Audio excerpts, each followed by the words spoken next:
last week, I began this conversation, this idea or the thought, if you could imagine, and I called it your spiritual tipping point. And I talked about there was different times in my life where I wasn't doing a particular thing, and I decided to start doing something. And I talked about that process, how at first it was really, really clunky. It wasn't very comfortable. And the two examples I actually gave three examples. One was about running when I became a runner. The other one was about lifting weights when I started lifting weights. And I just noticed that each one of them, you go through this process when it's not really super comfortable. I didn't like doing it. It was kind of a pain in the butt. But I kept doing it slowly. But it was a lot of effort at first. And it took a lot of time. It took a lot of concentration. But what I noticed is the more I continued to do it, the more comfortable I became. And then I started to see the results of doing it. And eventually those two things became a part of who and what I am. And I can safely say that, as I laughed with you last week, I talked about this idea of being a runner, and now I'm somebody who lifts weights as well. But the one I really wanted to focus on was the same thing I was talking about, this idea of your spiritual tipping point. And I was talking about how I struggled when I was earlier in my own journey. And it's because I really wasn't committed. In other words, I heard about prayer and I kind of did prayer. I heard about meditation, I kind of did meditation. I heard about affirmations and I kind of did affirmations and denials. And as a result of me kind of doing things, things happened, but not really. And then I got to a point in my life where it was like, this isn't okay with me. Like, I knew everything that I had heard about, all these incredible things that happen when you start living a spiritual life, but the truth was they weren't clicking in the way I wanted them to click in. And so it was at that point in time I made a decision that I was going to start getting up at 5 a.m. in the morning and start praying and meditating and doing everything else. And at first it wasn't easy. I struggled with it, all the things, right? But eventually it got to the point to where, no, I actually hit a tipping point where I started to become somebody who was living a spiritual life. And last week, what I did was I poked you, I prodded you, and I said, hey, folks, what's it going to take you to hit your own spiritual tipping point? In other words, what is it going to be for you to start living a spiritual life? I'm assuming the reason that you come here is because you like what we're doing here. I'm assuming something that's happening, whether it's a conversation you're having with each other or something I say that comes out of my mouth or something is inspiring you to show up. But I'm also assuming that you're wanting something more. My hope and prayer is you want the experience of living with God day in and day out, and that you want this dance, you want something more. My belief personally is why people are coming here is because your soul is telling you there's something more. There's something deeper, that you really can have an amazing experience with God and with your soul. And that's why we keep coming together and we keep doing this thing that we do on Sundays. But I want you to want more. I really do want you to want more. And that's why last week I was saying, so what would it take for you to reach your own tipping point? And so I left you with that. And as I started to think about it, I started thinking, well, this can't be the only talk that we can do. We got to do more. We got to do more. And so I started thinking about, and my mind starts to engage, and I start thinking, well, we'll talk about all the practices, and I'll come up with the list, and we'll talk about how we do each one. And there was something energetically that was like, we're not doing that. And all of a sudden I thought, I was sitting there contemplating it, and it was just like, no. And then all of a sudden it was like, oh, I know what it is. And so today we're going to do something a little bit different. And what I'm going to do is I had the thought or had the idea that why not hear from other people who, in my opinion, and by the way, I can invite any one of you up here and have you share how you do this thing.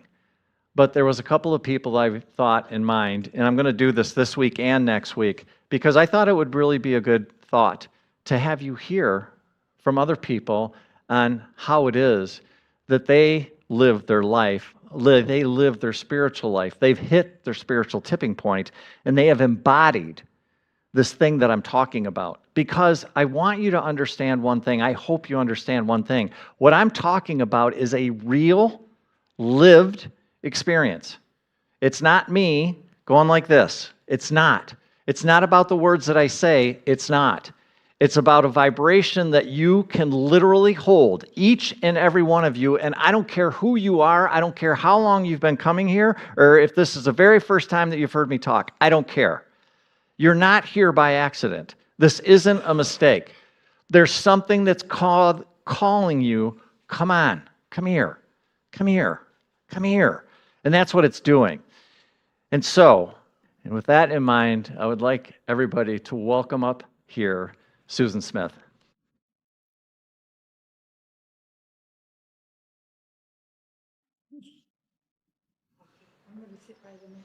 Yeah.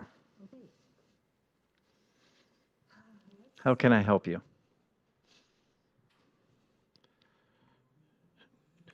Up? Okay, perfect. Can I help? There we go. Wonderful. Yeah, I got it. We're good. How was that for you? Is that good? Yeah. Can we put that? There we go. How's that? Can you hear her, guys? You got her? Can you hear me? Beautiful. So, well, I cannot tell you, you were literally the first one that came to my mind. I've known Susan for, I don't know, 15 years, 10 or 15 years. I have had the pleasure of spending a lot of time with her, especially when she was president of the board for 3 years. And we went through some pretty difficult times at that time. And the thing that always amazed me about you, and the thing that I so appreciate about you, is that I know that you're somebody who lives this. I can feel it. I can sense it. Because it felt to me like anytime something would come up, there was just this beautiful peace and this beautiful grace that I could feel within her. And I just so appreciated that. I so appreciate your presence. You've always felt to me like an incredible mentor. And I'm just incredibly grateful that you are part of our community. So just know that. And having said that, I would love to hear for a few minutes just about you and your spiritual life. Thank you, Michael. Can you hear me? Yes.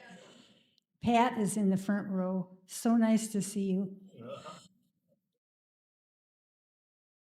Oh, so nice to see you.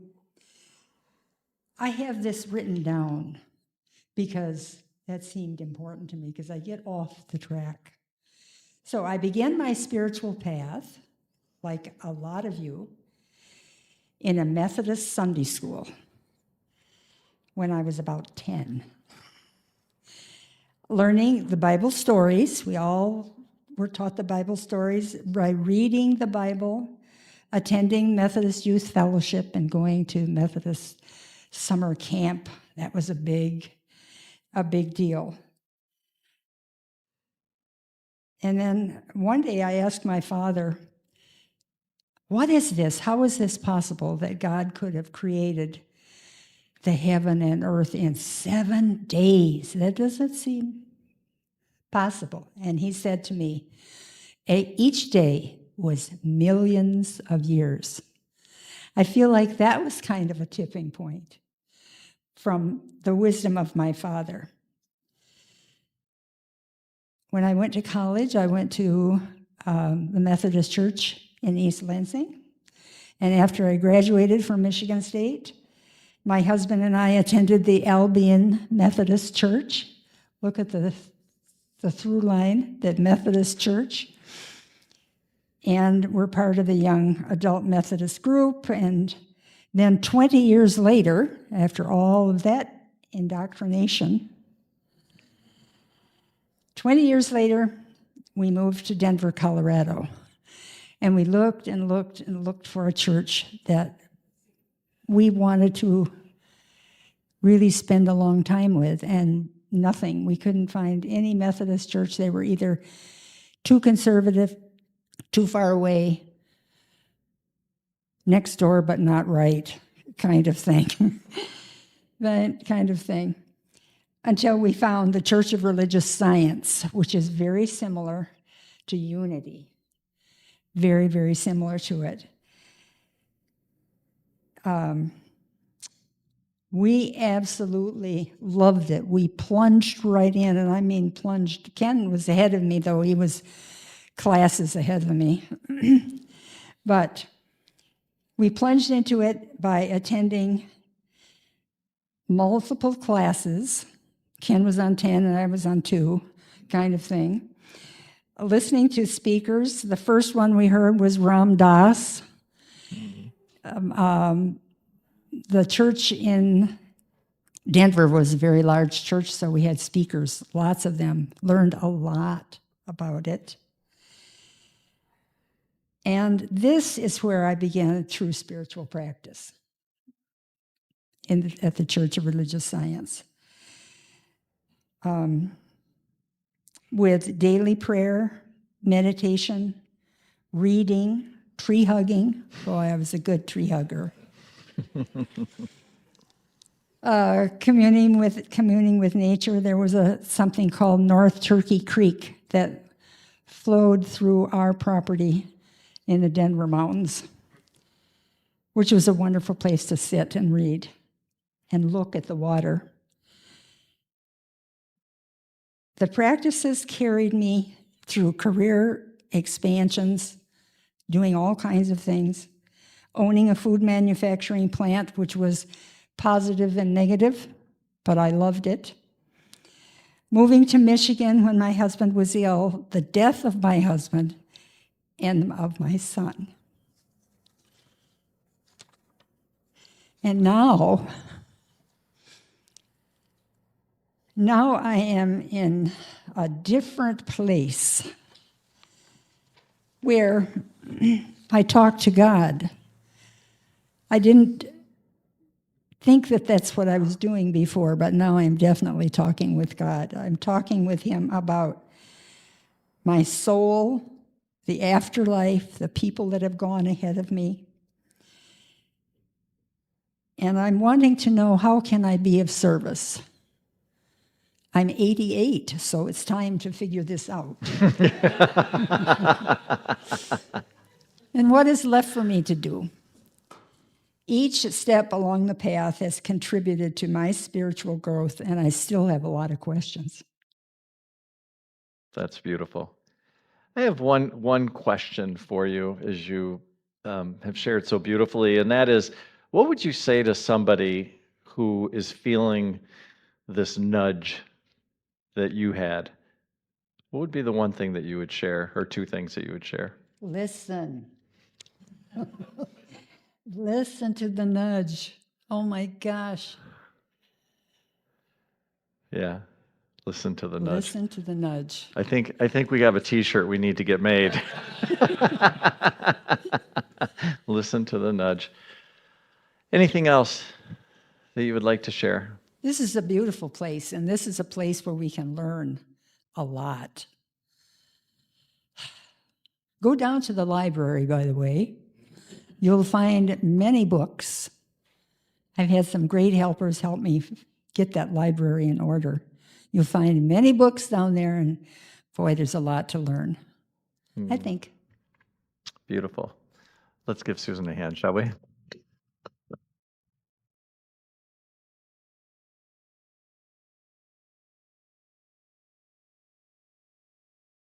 How can I do this? Yep, Okay, so what we got to do is put this down. yep.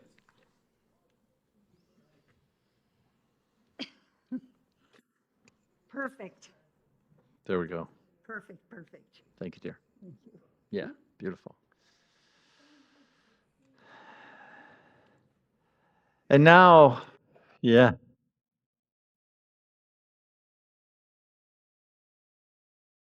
And now I'd like to welcome up to the stage our own beloved Charles. Charles.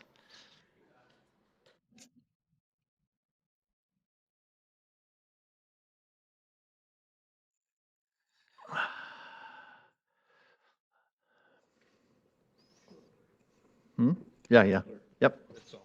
Yep. Thanks, buddy. Yep. All right, let's get this thing over there. Does it need to go up a little bit? Or is that good? There we go. How's the sound on this? Okay, well, we're good then. All right, let me, there we go. We're good. Well, I don't know, Charles, what's it been, 25 years? Something like that, Mike. It's been a while. It's been, Let's see.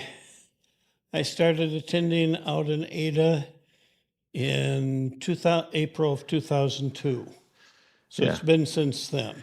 yeah. So Charles has been somebody, again, somebody who I've looked up to, somebody who's been a tremendous mentor to me. And again, in my opinion, somebody who has embodied this thing called a spiritual life. And for those of you that don't know, Charles spent 12 years on the road traveling this country and sharing his message and sharing his classes and sharing his wisdom. And it's been an incredible friendship, something that I cherish with all my heart and all my soul.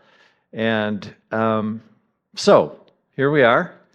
And I would love to hear about, for you, this idea or this thought about your spiritual tipping point and what that was like and how all that came to be.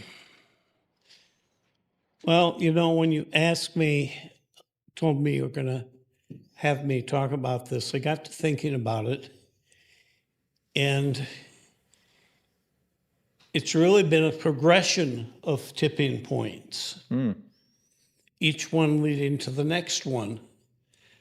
When I was a little boy, we lived in Dorr Township, and I attended Hopkins schools through second grade. However, when I was 6 years old in 1951, do the math. When I was 6 years old in 1951, one particular summer day, beautiful day, everything had gone right. And all of a sudden, after I went to bed, my right ear began to ache. And the pain got worse and worse. And I yelled out because it hurt. And finally, my father came and told me to quiet down. Nothing had been wrong with me all day. I needed to behave or he'd give me something to yell about. So I quieted down and put my head on my pillow and then took my head off my pillow because all of a sudden there was this waxy substance. I pushed the pillow to one side, went to sleep. However, before I went to sleep, there was this little man, this is honest to God, the little man at the end of the bed, and all he did was he looked at me and he said, "Don't worry, Chuck, everything will be all right." The next morning, indignant as only a 6-year-old can be indignant, I took my pillow down to breakfast and I said, "See?" I was rushed to the doctor. The doctor looked at the ear. He said, "There's nothing wrong with this ear." But that started a sense of wonder. I already was communing with nature. We lived in the country. We had a 200-acre farm at that point. A couple of years later, we moved. I attended Fountain Street School, which is now a Maserati school. Not Maserati. Montessori. Montessori. They drive Maseratis to the Montessori school. And 2 years later, we moved again, and I attended Congress Street School, where I met Bill Perkins. Bill and I have known each other ever since, and got reacquainted when I started attending this church, as I said, back in 2002. There have been other points along the way, big ones, huge. Divorce. I got married. 11 years later, I got divorced. I felt crushed.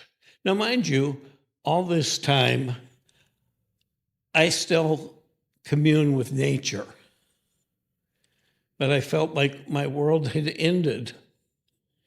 And as often happens to those of us who go through the big D, I ended up in the big T, and that's therapy. And the therapy I got exposed to was neuro-linguistic programming. I already was spiritual. I'd seen my little man a couple of other times at key points in my life. But I got interested in therapy. I got trained in the therapy. The following May, 88, Unity and I stumbled across each other. I said, well, these folks have a little cautious approach to this spirituality stuff, but I can tolerate that. And I've been with Unity ever since. However, my minister asked me to do some counseling with people that were change resistant, that he and the licensed teachers couldn't get unstuck. They got unstuck. Don't ask me how. They did. They came to me and they got unstuck. One of them, a woman by the name of Alice Marie, who has passed on, for 3 weeks, twice a week, I'd start out and I'd say, what do you feel? What's going on? What do you feel? And she would say, well, Charles, I think. And I said, no, what do you feel? Finally, in the 6th session, she broke down in tears and said, well, Charles, I don't know what I feel. I said, that's good, Alice. Now we can start. And we went from there. I was asked to teach a class on what I was doing. People attended the class. They started to change. In 1989, I did a limited tour, which included 3 stops here in Michigan, the Unity Church in Grand Rapids, the Unity Church in Lansing, where I met Dick Ammons, who became a wonderful friend and mentor for the rest of his life. He died 4 years ago now. I miss him. I have most of his personal religious library, which was given to me by his wife to give to the church or whatever, and it's still in my apartment. And the church is welcome to go through it anytime they want. But it led to all of a sudden I'm on the road. I closed a perfectly good, prospering manufacturer's rep agency and go out on the road to do workshops and seminars on a love offering basis. When that came up, when Spirit told me that's what I was going to do, my logical left brain went, this is nuts, it'll never work. And my right brain said, cool, when do we start? 12 years. Then my car blew its engine. I stayed in Dallas-Fort Worth for a year. Then I started a limited tour again. I ended up in Michigan, 2002, May. And by August, I was having falls. I didn't know what was causing them. I ended up with a cane and then a walker and then in the hospital in 2003. And the doctors told me all kinds of terrible things about what was going on. And I would look at the doctors and I would say, you don't know who you're dealing with. I have a hereditary nerve disease that is one of the most aggressive known to the medical profession. I'm not supposed to be able to walk around. I'm supposed to be like Susan, tied to a walker. I have one of those. I used it yesterday, by the way. I can't do any distance anymore without it. And it's a wonderful tool to have. But you just keep going. The tipping point for me has always been, okay, this is what's happening. What are you going to do about it? How do you respond? I choose to believe that there is a purpose and that everything is part of that purpose. God and I have a very personal relationship, which is why I say, "Yay, God," at the end of every service. It is something that has been a part of my life since I was that little boy. It continues to be part of my life. It is what allows me to get through every day with the challenges that I have. That's all. It's faith, it's believing, it is a state of being. That's what it is, Mike. It's a state of being, a state of belief. Yay, God. Dear God. Yeah, that's beautiful.